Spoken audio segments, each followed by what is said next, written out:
Evening student, आज मैं आपको लेकर आया हूँ CMED में नेक्स्ट लेक्चर हम पढ़ेंगे इंजीनियरिंग कार्यों के प्राकलन। एस्टीमेट वर्क्स एस्टीमेट्स क्या होता है। परियोजना के साथ निर्माण कार्य की अनुमति लागत का ब्यौरा एस्टीमेट भी देना होता है। यह लागत कार्य के विभिन्न मदों, माप, मात्रा, दर, व्यय सारणी इत्यादि के आधार पर होता है और यह प्राप्त ज्ञात किया जाता है। आगणन एस्टीमेट, प्रारंभिक या रफ एस्टीमेट, प्रीलिमिनरी एस्टीमेट। यह प्रस्तावित कार्य की मोटी तौर पर अनुमानित लागत का भान कराता है। प्रारंभिक एस्टीमेट कार्य की प्रशासनिक स्वीकृति प्राप्त करने के लिए बनाया जाता है।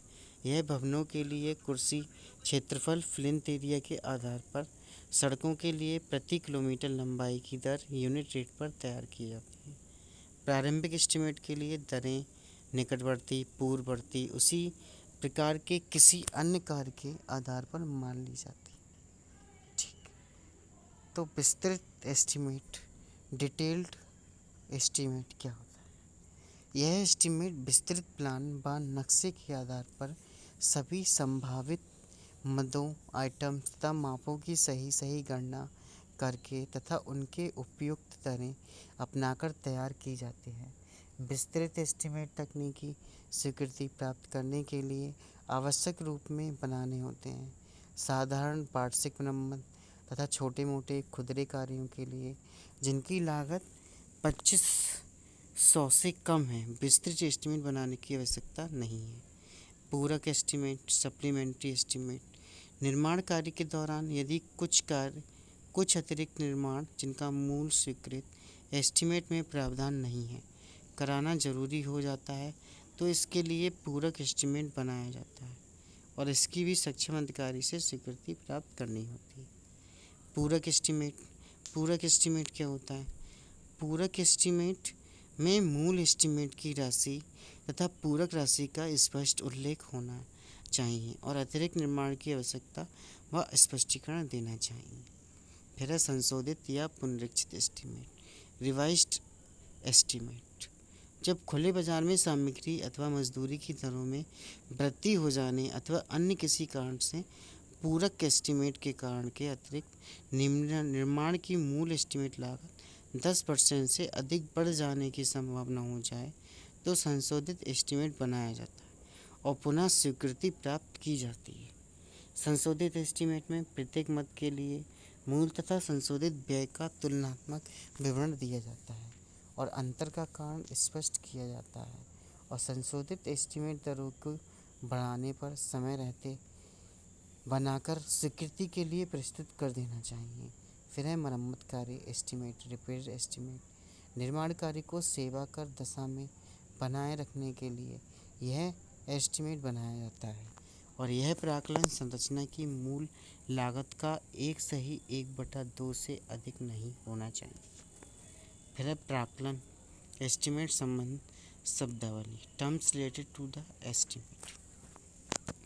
फुटकर या आकस्मिक व्यय, कॉन्टीजीनिसिस। विस्तृत एस्टीमेट में छोटे मोटे खुदरा व्यय के लिए जो किसी स्पष्ट मद के अंतर्गत नहीं लिए जा सकते प्रावधान रखा जाता है, इसे फुटकर या आकस्मिक व्यय कहते हैं। सामान्यतः यह एस्टीमेट की धनराशि का 3 से 5% लिया जाता है। कार्य प्रभारित स्थापना, वर्क चार्ज एस्टेब्लिशमेंट।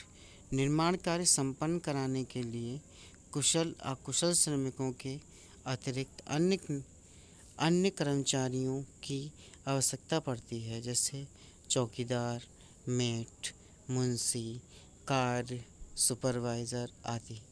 इनका वेतन उसी कार्य के खाते से देय होता है जिनके लिए उनकी नियुक्ति की जाती है। ठीक, अतः इन कार्य प्रभारित कर्मचारियों के वेतन के लिए एस्टीमेट में 1/2 से 2 का प्रावधान रखा जाता है और कार्य के पूर्ण होने पर इस वर्ग के कर्मचारी की छंटनी कर दी जाती है।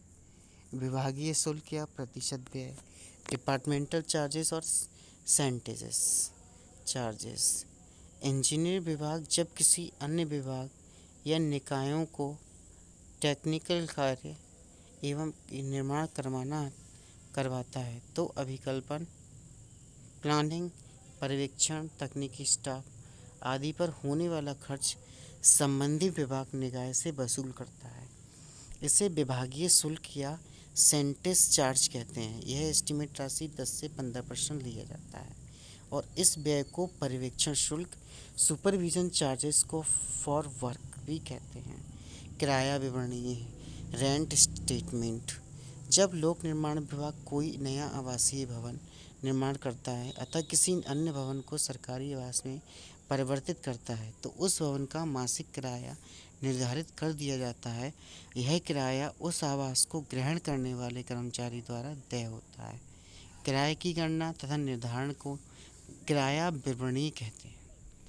प्रत्येक 5 वर्ष के पश्चात किराए का पुनरांकन किया जाता है। जब किसी आवासीय भवन में एक निर्धारित सीमा से अधिक कुल लागत का 1% का व्यय करके इसमें परिवर्धन या परिवर्तन एडिशंस एंड ऑल्टरेशंस किए जाते हैं तब भी किराए का पुनरांकन आवश्यक हो जाता है। भवन की कुल लागत में जल आपूर्ति, सैनिटरी फिटिंग, बिजली फिटिंग, ठीक है, पर हुआ व्यय भी सम्मिलित किया जाता है परंतु भूमि का मूल्य छोड़ दिया जाता है। सामान्यतः भवन की कुल लागत 6% किराए के अनुरूप में सरकार को प्राप्त होना चाहिए। ठीक है, फिर है भवन अनुसूची, इन्वेंट्री।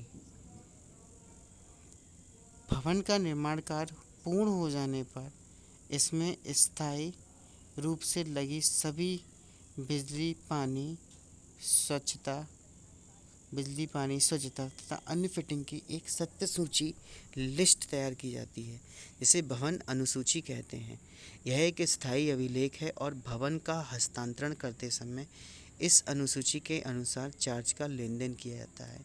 कार्य पूर्ति रिपोर्ट, कॉम्प्लीशंस रिपोर्ट। जब कोई निर्माण कार्य नया अथवा मरम्मती पूर्ण हो जाता है और उसका लेखा बंद कर दिया जाता है तो लेखे के अंत पर आग्रह टिप्पणी लाल स्याही में अंकित की जाती है। कार्य दिनांक को पूर्ण हो गया है। स्वीकृत मूल एस्टीमेट से बड़ी धनराशि भी मेरे द्वारा भुगतान किया गया। ठीक है, फिर है हमारा कार्य पूर्ति प्रमाण पत्र, कंप्लीशन सर्टिफिकेट। नया मरम्मत कार्य पूर्ण हो जाने पर नक्शों प्लान्स के एक सेट का निम्न प्रमाण पत्र अंकित किया जाता है। जब यह कार्य किसी अन्य विभाग से संबंधित है तो प्रमाण पत्र के नीचे उस विभाग के स्थानीय अध्यक्ष अधिकारी के स्वीकृत के रूप में हस्ताक्षर भी करवाने आवश्यक है। ठीक है, फिर है निर्माण कार्य संपन्न कराने की विधियाँ, methods of executing engineering works in PWD. लोक निर्माण विभाग पीडब्ल्यूडी तथा अन्य इंजीनियरिंग विभागों में निर्माण कार्य संपन्न कराने की वर्तमान पद्धति निम्नलिखित है। ध्यान रहे कि वास्तविक निर्माण कार्य शुरू करने से पूर्व कार्य संबंधी सभी औपचारिकताएं पूरी करना जरूरी है। विभाग द्वारा बाय डिपार्टमेंटली, इसे विभागीय निर्माण पद्धति कहते हैं। जैसे दैनिक मजदूरी दिहाड़ी पर श्रमिक रखकर, बाय एम्प्लॉइंग डेली लेबर, श्रमिकों की पूर्ति, ठीक है, श्रमिकों की पूर्ति का ठेका देकर, और बाई लेबर सप्लाई कॉन्ट्रैक्टर, ठेकेदार द्वारा बाई कॉन्ट्रैक्टर, इसे ठेका पद्धति कहते हैं। श्रमिक द्वारा मजदूरी दरों पर ठेका देकर, बाई लेबर रेट कॉन्ट्रैक्ट, उजरती कार्य अनुबंध द्वारा, बाई पीस वर्क अग्रीमेंट अथवा कार्य आदेश द्वारा, बाई इशूइंग पर ऑर्डर, ठेके द्वारा बाई कॉन्ट्रैक्ट्स, एक मुश्त ठेका, लंप सम कॉन्ट्रैक्टर, मद दर ठेका, आइटम रेट कॉन्ट्रैक्टर और शेड्यूल रेट्स कॉन्ट्रैक्टर। एक मुश्त एक मद दर ठेका, लंप सम एवं आइटम रेट कॉन्ट्रैक्टर, आच्छादित क्षेत्रफल ठेका, कवर्ड एरिया कॉन्ट्रैक्टर। दिहाड़ी पर कार्य कराने के लिए श्रमिकों से काम लेने की समस्त जिम्मेदारी विभाग की होती है और मजदूरी दरों, उजरती अनुबंध व कार्य आदेश द्वारा केवल छोटे मोटे फुटकर कार्य ही कराए जाते हैं और ठेके पर कार्य कराने के लिए कुछ लिखित शर्तों पर निर्माण का ठेका किसी दूसरी पार्टी ठेकेदार को दे दिया जाता है और विभाग केवल कार्य की प्रगति एवं गुणवत्ता पर नियंत्रण रखता है तथा स्वीकृति कार्य का भुगतान करता है। फिर है ठेके के कार्य में उत्पन्न कुछ कठिनाइयों तथा विवादों को देखते हुए निर्माण कार्य पर आजकल विभागीय निर्माण प्रणाली अपनाई जाने लगी है जिसमें निर्माण सामग्री की पूर्ति, श्रमिक प्रबंधन, प्रबंध तथा पर्यवेक्षण सभी कार्य पीडब्ल्यूडी द्वारा किए जाते हैं। कार्यों की विधि का चार्ट उन्होंने बनाया हुआ है। निर्माण कार्य विभाग द्वारा दिहाड़ी पर श्रमिक रखकर, ठेकेदार द्वारा बगैर टेंडर द्वारा, श्रमिक दरों पर, उजरती अनुबंध अथवा कार्यादेश, एकमुश्त मद दर, एकमुश्त एवं मद दर, आच्छादित क्षेत्रफल ठेका। फिर है दैनिक मजदूरी, दिहाड़ी पर श्रमिक रखकर कार्य कराना, executing works by the employing daily labour. इस पद्धति में क्या होता है देखिएगा, इस पद्धति के अंतर्गत सभी आवश्यक सामग्री, औजार एवं संयंत्र यदि किसी व्यवस्था विभाग स्वयं करता है और निर्माण के लिए उचित संख्या में मजदूर व कुशल श्रमिक दैनिक मजदूरी डेली बेसिस पर रखे जाते हैं और श्रमिकों को रखने के लिए सक्षम अभियंता की पूर्व स्वीकृति लेना अनिवार्य है, तो इस पद्धति में मजदूरों से कार्य लेने तथा काम की प्रगति व गुणवत्ता बनाए रखने की समस्त जिम्मेदारी विभाग की होती है और दैनिक मजदूरी विभागीय दर अनुसूची शेड्यूल ऑफ रेट्स के अनुसार अथवा जिला अधिकारी द्वारा उस जनपद के लिए निर्धारित श्रमिक दरों के अनुसार दी जाती है और कोई श्रमिक जितने दिन वास्तव में कार्य करता है उसे उतने ही दिन की मजदूरी का भुगतान किया जाता है और मजदूरों के काम की देखभाल के लिए अवर अभियंता स्वयं अपना अथवा अपने सहायक मेट को मौके पर नियुक्त कर देता है। श्रमिकों की प्रतिदिन की उपस्थिति निर्धारित प्रपत्र 21 पीडब्ल्यूडी फॉर्म 21 जिसे उपस्थित नामावली मास्टर रोल कहते हैं पर लगाई जाती है और श्रमिकों को भुगतान उपस्थिति नामावली इसी प्रपत्र पर किया जाता है और उनके द्वारा किए गए कार्य का माप सहित ब्यौरा भी मास्टर रोल पर ही दर्ज किया जाता है। मजदूरों को भुगतान सामान्यतः प्रति सप्ताह 15 दिन के अंतराल पर किया जाता है। निर्धारित अवधि पर मास्टर रोल को बंद करके तथा मजदूरी की कुल मजदूरी की गणना करके इसे सहायक अभियंता के पास जांच तथा भुगतान के लिए भेज दिया जाता है और दूसरा प्रपत्र शुरू कर दिया जाता है। ठीक है। फिर है पास हुए मास्टर रोल का अपर अभियंता विभाग से अस्थायी अग्रदय इम्प्रेस्ड। तो इम्प्रेस्ड के रूप में धन लेकर श्रमिकों को भुगतान करता है। उपस्थित नामावली मास्टर रोल का विस्तृत वर्णन किया गया है। ठीक है। श्रमिकों की पूर्ति उपलब्धि का ठेका देना। कभी कभी निर्माण कार्य के लिए आवश्यक संख्या में श्रमिक उपलब्ध नहीं हो पाते, जैसे फसल कटाई के मौसम में, कार्यस्थल पर आबादी से बहुत दूर जंगल में स्थित होने पर इत्यादि। ऐसी स्थिति में श्रमिक उपलब्ध कराने का ठेका दे दिया जाता है। श्रमिकों की मजदूरी का भुगतान सामान्य ढंग से मास्टर रोल पर किया जाता है तथा उनके कुल भुगतान का कुछ प्रतिशत मजदूरी की व्यवस्था करने वाले मैट ठेकेदार को कमीशन के रूप में दे दिया जाता है। श्रमिकों को भुगतान की देय राशि ठेकेदार को नहीं देनी चाहिए, अन्यथा वह उनको पूरा भुगतान नहीं करेगा। यह पद्धति अधिक प्रचलित नहीं है। ठीक है, यह पद्धति अधिक प्रचलित नहीं है। फिर है श्रमिक दरों मजदूरी दरों पर ठेका देकर कार्य कराना, work done by the labour rate contractor.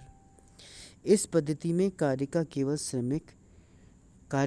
श्रमिक ठेका दे दिया जाता है और विभाग कार्य के लिए आवश्यक सभी निर्माण सामग्री मौके पर उपलब्ध कराता है और बड़े औजारों तथा मशीनों की भी व्यवस्था कराता है। ठेकेदार आवश्यक संख्या में कारीगर मजदूर नियुक्त करता है, उनके लिए छोटे मोटे टूल का भी प्रबंध करता है और विभाग से निर्माण सामग्री लेकर अन्य देख रेख में अपने श्रमिकों से कार्य कराता है और ठेकेदार को पूर्ण किए गए कार्य का केवल मजदूरी का भुगतान किया जाता है और विभागीय दर अनुसूची शेड्यूल ऑफ रेट्स में प्रत्येक कार्य के लिए मदवार सामग्री मटेरियल्स तथा मजदूरी लेबर के रेट दे रखे होते हैं। मजदूरी दरों पर ठेके की शर्तें के अनुसार प्रतिशत लगाकर भुगतान कर दिया जाता है और इस धन से ठेकेदार अपने श्रमिकों का भुगतान करता है और शेष अपना लाभ प्रॉफिट मान लेता है।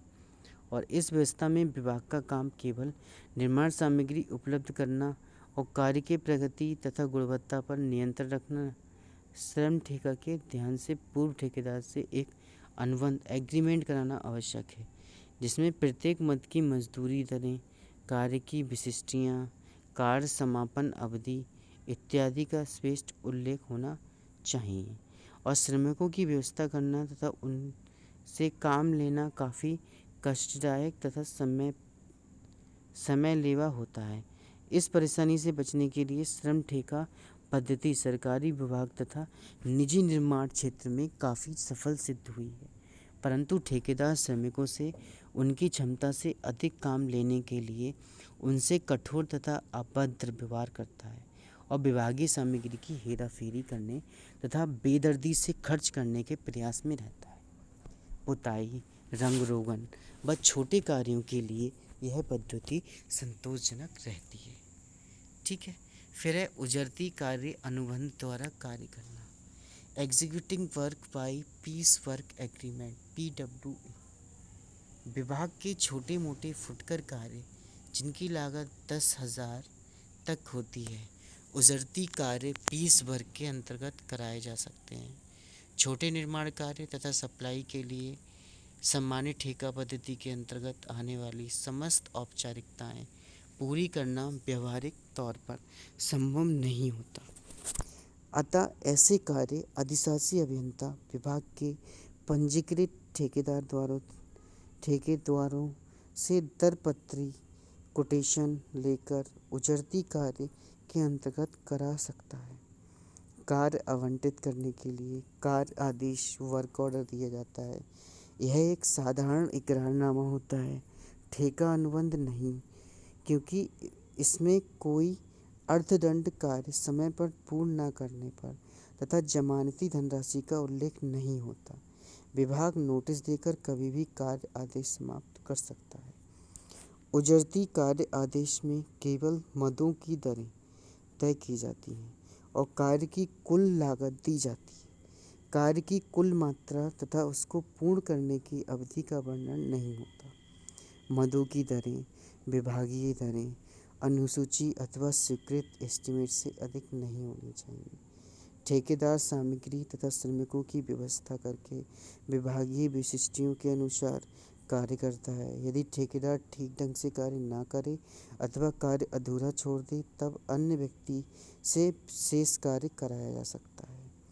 उजरती कार्य अनुबंधी संबंधी सामान्य शर्तें, जैसे कार्य सामग्री की गुणवत्ता, निर्माण कार्य अथवा सप्लाई विभागीय विशिष्टियों के अनुसार करनी होगी। कार्य में प्रयोग की जाने वाली सभी सामग्री उत्तम क्वालिटी की होगी, जिसे खंड उपखंड अधिकारी द्वारा पास कराना होगा। दोष रहित कार्य, दोषपूर्ण सामग्री अथवा निर्माण को अधिशासी सहायक अभियंता मौके से हटवा तुड़वा सकते हैं, जिसका व्यय ठेकेदार के बिल से काट लिया जाएगा। अधूरा कार्य, कार्य ठीक न करने पर अथवा अधूरा छोड़कर चले जाने पर शेष कार्य अन्य व्यक्ति से करा लिया जाएगा, जिसका खर्चा ठेकेदार के शेष भुगतान से काटा जा सकता है। अनुबंध समाप्ति, यह अनुबंध विभाग द्वारा आवश्यक होने पर किसी भी समय ठेकेदार को लिखित सूचना देकर समाप्त किया जा सकता है। अधिशासी अभियंता कारण बताने के लिए बाध्य नहीं होगा। शेष सामग्री का निपटान, कार्य अधूरा छोड़े जाने की स्थिति में मौके पर पड़ी ठेकेदार की सामग्री शेष कार्य के लिए अधिग्रहण की जा सकती है, परंतु उसका मूल्यांकन ठेकेदार की सहमति से होगा। यदि ठेकेदार विभागीय मूल्यांकन से संतुष्ट नहीं है, तब ऐसी सभी सामग्री को मौके से 14 दिन के भीतर हटा लेना, अन्यथा विभाग उसके खर्चे पर हटवा देगा। पैमाइश एवं भुगतान, पूर्ण तथा स्वीकृति किए गए कार्य को माप पुस्तिका MB में चढ़ाकर भुगतान किया जाएगा। बड़े कार्य के अंतरिम भुगतान भी किए जा सकते हैं।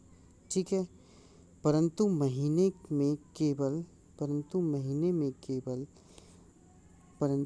में केवल एक बार अंतरिम भुगतान से 10% राशि प्रतिभूति के रूप में काटी जाएगी। यह राशि कार्य समाप्ति के 6 माह बाद लौटाई जाती है और सप्लाई की दशा में यह धन इस अवधि से पहले ही वापस किया जा सकता है। फिर है श्रमिक क्षतिपूर्ति। दुर्घटना होने पर यदि शासन को श्रमिक क्षतिपूर्ति अधिनियम वर्कमैन्स कंपनसेशन एक्ट के अंतर्गत किसी श्रमिक को क्षतिपूर्ति देनी पड़े तो वह रकम ठेकेदार के भुगतान से काट ली जाएगी। अनुबंध सीमा, इसके अंतर्गत 10,000 तक के कार्य कराए जा सकते हैं। यह सीमा आवश्यकता अनुसार सक्षम अधिकारी द्वारा घटाई बढ़ाई जा सकती है। ठीक, फिर है विवाद निपटान।